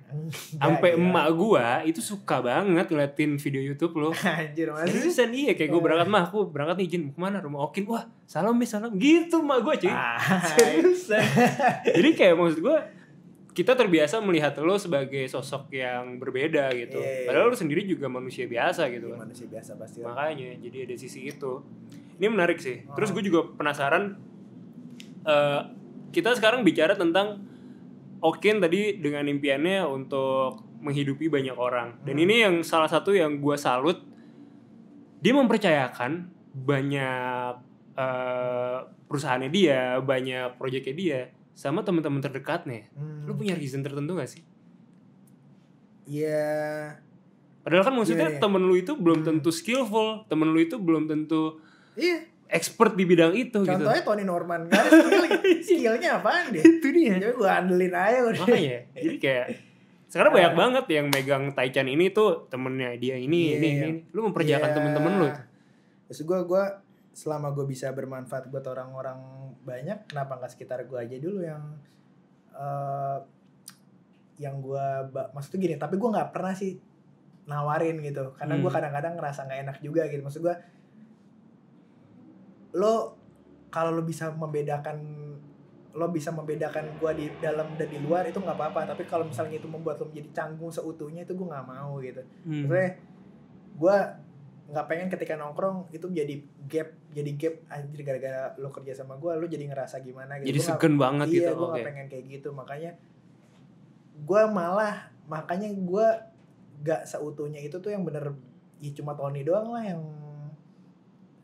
yang bener-bener dia kan di satu circle pertama gue lah ya. Yang lainnya tuh rata-rata circle kedua gitu. Maksudnya gue lebih ngomong tolong kayak gini nanti tolong sampein deh, karena gue nggak pengen terlalu ini juga gitu. Tapi ya selama gue bisa sukses bareng-bareng sama teman-teman gue ya kenapa enggak gitu. Tapi lu nggak ngeri kalau ada resiko nanti misalkan ada problem, problem pasti ada kan. Itu kan jadi potensi hubungan pertemanan lu jadi nggak sama lagi. Ya balik lagi ketika gue kan sebenarnya nggak terlalu, bukan gue yang nawarin kan untuk pertama kali kan.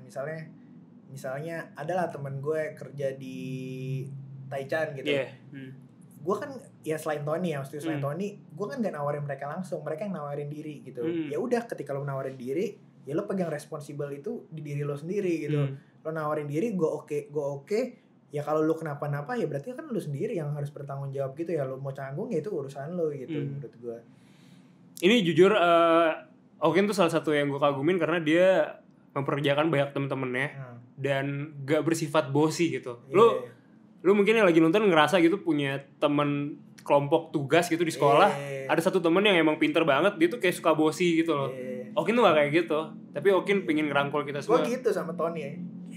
Keren cuy. Lu sama gue pun juga, lu kasih kesempatan di sini, gue thank you banget men. Iya maksudnya. Ya emang gue gak suka kayak gitu aja sih. Jadi gitu kita temen aja lah. Lu gak gila respect berarti orangnya? Enggak, maksud gue malah ketika gue pengen tuh ketika bekerja ya kita bekerja, ketika kita udah di luar ruangan ya udah kita balik jadi teman lagi gitu. Goblok-goblokan lagi, kata-kataan lagi, ceng-cengan lagi. Iya gitu sih maksud gue. Ya gue nggak pengen dianggap canggung sih maksudnya. Jangan jadi canggung lah gara-gara lo kayak gitu, nggak kayak gitu. Oke, menarik banget nih. Sekarang kita beralih. Tadi udah ngomongin karir musik lo, kita udah ngomongin bisnis lo juga gitu. Bisnis terus keluarga juga diomongin gitu. Lu kira-kira di 10 tahun yang akan datang lu melihat diri lu seperti apa sih, Kin? Anjir. Berarti di umur 36. Iya. Gue selalu dari dulu itu gue setiap sholat gue punya draft gue punya draft doa. Seriusan? Ini gue gak tahu nih, menarik nih. Gue punya draft doa itu gue hafal. Tapi perlahan-lahan gue kesini makin sadar semua itu makin hilang karena udah terwujud. Seriusan? Iya. Apa aja sih? Draft doa gue ya, gue pengen limpahkan rezeki kepada, pokoknya istilahnya limpahkan rezeki lah kepada gue karena gue pengen bermanfaat bagi orang banyak. Itu gue udah ucapin dari SMP malah, dari SMP. Jadi draft doa gue pengen bermanfaat bagi orang banyak, gue pengen punya rumah, gue pengen punya keluarga, gue pengen nikah muda. lama-lama hilang karena tidak terwujud. Jadi gue percaya sih sama miracle of pray gitu ya, juga. Dan mimpi, dan selalu lo bayangin. Gue ngebayangin dari dulu gue muda punya anak, gue main sama anak gue di umur muda 25, dan itu terwujud, man. Oke, ini menarik. Kenapa? Jadi gue pernah gini, gimana? Di umur 21 yeah. Gue ingat banget, gue ditanya sama saudara gue, di umur 21 itu gue belum pacaran sama Rachel, gue belum bisnis, gue belum ada apa-apa. Gue ditanya, mau nikah umur berapa? 23. Hah? Gila, 2 tahun lagi dong. Emang udah siap? Ya, insya Allah sih siap-siap. Kuliah juga belum lulus? Tapi kenyataan, Bar, akhirnya gue nikah umur 22. Oh iya benar, setahun kemudian. Iya, gak tahu kenapa. Dan nikahan lu trending di mana-mana, cuy. Iya. Iya, lu jangan pernah mainin doa aja sih. Doa sama pikiran sih, itu. Oke. Misalnya lo sebelum tidur lo ngebayangin lo pengen punya ini, gue pengen punya itu, tapi lo ulang-ulang terus aja. Sampai gue mimpi gue ngeband di SMA gue pengen balik ke SMA gue dengan gue ngeband kewujud. Gue kemarin sama Ups main di 22. Wow. Padahal 22 nggak pernah punya pensi seumur hidup. Tiba-tiba dia bikin pensi ngundang gue. Itu gue ngebayangin udah dari lama banget. Wow.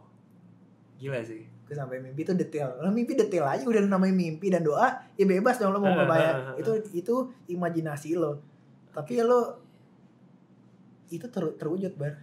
Banyak banget hal-hal yang terwujud dari mimpi dan doa itu. Sesuai batin gitu ya. Iya. Nah ini juga hal yang gue penasaran juga mungkin dari lo. Banyak mungkin cowok-cowok yang di luar sana yang pikirannya kayak, gue mau sukses nih, gue mau tajir nanti biar kayak Hotman Paris, bisa jalan sama banyak cewek, bisa di Bali kayak sama banyak cewek gitu. Lu di posisi yang lu bisa seperti itu, Kin. Iyalah, duit lu banyak ya kan. Lu juga main band, ganteng, keren. Kayak lu bisa sama banyak cewek, tapi kenapa lu milih sama Buna? Anjir. Dan menikah muda. Gue bisa kayak gini karena dia, men. Gue bisa dipungkirin, gue diajarin sama dia. Dan rezeki lo nikah, gue percaya rezeki nikah, rezeki anak itu kan dalam Islam kan disebutin kan, lo nikah dapat rezeki, lo punya anak dapat rezeki, itu semua gitu, men.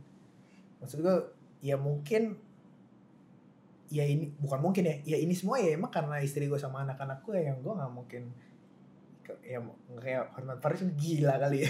tapi lu nggak pingin kayak atau Dan Bilzerian gitu di Instagram ya kan? Iya itu gila banget ya orangnya. Gila banget, men. Gue ngeliat Instagram itu baru-baru kemarin, anjing ya orangnya gila ya, yang tempat cewek-cewek telanjang gitu kan. Neraka jalur prestasi dia. Neraka jalur prestasi. Ya maksud gue pernah di satu titik kayak, ya balik lagi itu kan keberkahan ya. Maksud gue bukan seberapa banyak uang yang lo punya, tapi seberapa berkah yang lo punya gitu. Lo ketika lo punya uang banyak tapi lo ketika lo ngerasa gak berkah, hidup lo juga ngerasanya aneh, men. Maksud gue lo mungkin bisa ngeliat si dia itu hidupnya senang-senang aja, cuma mungkin di balik layar itu kalau ajakin ngomong mungkin ada hal-hal lain yang semua orang punya masalah, men.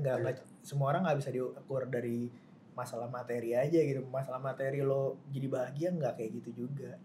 Maksud gue ya materi bikin lo bahagia, cuma pasti ada satu sisi di mana lo ngerasa nggak bahagia aja. Lu sempet ngerasa kosong? Sempet ngerasa. Di saat lu udah sampai titik ini sempet ngerasa kayak, ya tapi ya balik lagi, lo punya keluarga, lo punya istri, lo punya anak, ya itulah penyemangat hidup lo gitu. Oke. Terus gue juga penasaran, apa yang bikin lo pengen nikah muda, Kin? Karena kan lu sempet statement juga di video klipnya Leon yang Semesta Bersabda gitu kan. Karena kan gue takut nih kayak lu gak bisa nongkrong lagi segala macam gitu. Ya di saat itu ya karena emang situasinya udah beda sih, Bang. Maksud gue, gue menjalani hidup gue, ya gue kan waktu itu kan apartemen gue kan sama Rachel kan atas bawah kan. Gue satu apartemen karena ngampusnya bareng juga gitu. Gue nongkrong bareng, gue bisnis bareng, gue diajarin bisnis bareng, gue kemana-mana bareng, gue menjalani hidup gue ya dibantuin sama dia segala. Maksud gue dia ngajarin gue bisnis, dia ngajarin gue segala macam. Maksud gue ya apalagi sih maksud gue yang harus ditunggu gitu ya. Mungkin udah siapnya sekarang, dan mungkin orang tua gue juga ya daripada pacaran gitu kan. Maksudnya bukan dalam arti daripada lu pacaran lu nikah ya, tapi maksudnya posisinya di sini gue udah merasa ya udahlah, gue udah semuanya gue udah menjalani hidup gue bareng lo, gue udah sharing bareng lo, ya mungkin saatnya buat nikah kan gitu. Oh gitu. Yoi. Sempet nyesel gak dengan nikah muda? Sempet nyesel sih enggak, karena ya balik lagi kan, karena gue ngomongin situ, ya lu tetap masih bisa nongkrong, lu bisa nongkrong, lu tetap masih bisa main-main. Cuma emang ada batasannya, tapi batasan itu bukan dianggap sebagai anjir nih ada batasannya lagi, tapi batasan itu ya dari kesadaran lo sendiri. Ya kali lo nongkrong pulangnya jam 4 pagi, lo udah punya istri gitu, kayak gitu kan, udah punya anak, ya kali lo mau nongkrongnya jam 4 pagi. Jadi keterbatasan itu sebenarnya timbul dari diri sendiri sih, maksudnya bukan digapin kayak diatur. Kalau lo tinggal di rumah orang tua kan nggak boleh balik pagi gitu kan, nggak boleh balik pagi. Tapi sementara lo ketika lo nikah, ya gue emang nggak boleh balik pagi, kayak gitu bedanya. Nikah muda stres nggak sih sebenarnya? Nikah muda saat lu persiapan pernikahan tuh? Setiap pernikahan pasti stres sih, karena kan ya namanya nikah ujiannya banyak kan. Apa aja ujiannya? Maksud gue ya kayak ya pastilah ya gue juga dapet cerita dari teman-teman gue kan, kayak ya entah keluarga pengennya ini, yang saat gue pengennya ini gitu kan kadang-kadang keluarga pengennya kayak gini, sementara kita pengennya kayak gitu. Wah ribet deh persiapan. Cuma ya itu hal-hal wajar lah yang dialamin setiap orang ketika mereka mau menikah. Gitu. Pernikahan lu tuh gokil banget men. Lu sadar akan hal itu gak sih? Kayak dari undangannya aja tuh keren banget cuy, bisa ada. Ya itu karena emang Rachel kan orangnya perfeksionis banget kan. Maksudnya dia pengen segala detailnya itu bagus gitu. Jadi yang banyak ngidein itu sih kayak dari dia sih semuanya. Dia yang pengen perfeksionis sih segala macam. Oke. Lu sesayang apa sih sama Rachel? Sayang lah, gila. Maksud gue ya gue menjalani semuanya gara-gara dia gitu. Maksud gue keberkahan ini ya semuanya gara-gara keluarga. Semua gara-gara keluarga ya. Maksud gue terlepas dari doa kedua orang tua gue juga pastinya ya kan, doa kedua orang tua gue, ya doa dari istri anak gue, ya semuanya keluarga ya. Keluarga. Titik terendah hidup lu tuh apa, Kin? Titik terendah hidup gue adalah ketika waktu itu gue ngerasa kayak ya gue sendiri, gue nggak punya orang buat berlindung, gue nggak pernah gue nggak punya tempat buat sharing, gue nggak punya teman yang deket-deket banget gitu. Itu sebelum zaman Netflix gue nggak pernah punya. Itu SMA mungkin udah kuliah sih, udah kuliah awal ya. Gue ngerasa kayak aduh hampa banget sih hidup gue gitu. Oke. Saat itu ya. Iya, saat itu. Oke. Terima kasih banyak Tertanduk, sangat menyenangkan sekali episode bersama Okin ini. Semuanya di sharing juga. Ada yang mau lu sampein mungkin? Apa tuh? Ke diri lo sendiri. Ini mungkin nih videonya akan lu tonton lagi di 5 tahun yang akan datang gitu. Apa yang lu mau sampein? Terima kasih udah berjuang sampai saat ini, dan jangan pernah berhenti berjuang dan berdoa sih, karena ya lo tahu sendiri lo ada di titik ini karena lo selalu berdoa dan berimajinasi ya kan, selalu membayangkan hal-hal yang positif. Ya mungkin 10 tahun lagi lo akan berada di yang gue bayangin sekarang gitu. Ngerti kan maksud gue? Iya. Bener-bener. Terima kasih banyak Okin. Thank you Bar. Gila, semua impian lu tercapai, dan apa ya? Gue ngerasa lu tuh role model aja sih. Banyak orang yang kayak bilang lu tuh relationship goals segala macam. Masih banyak yang lebih baik. Gila men. Okin, Tertanduk, terima kasih banyak.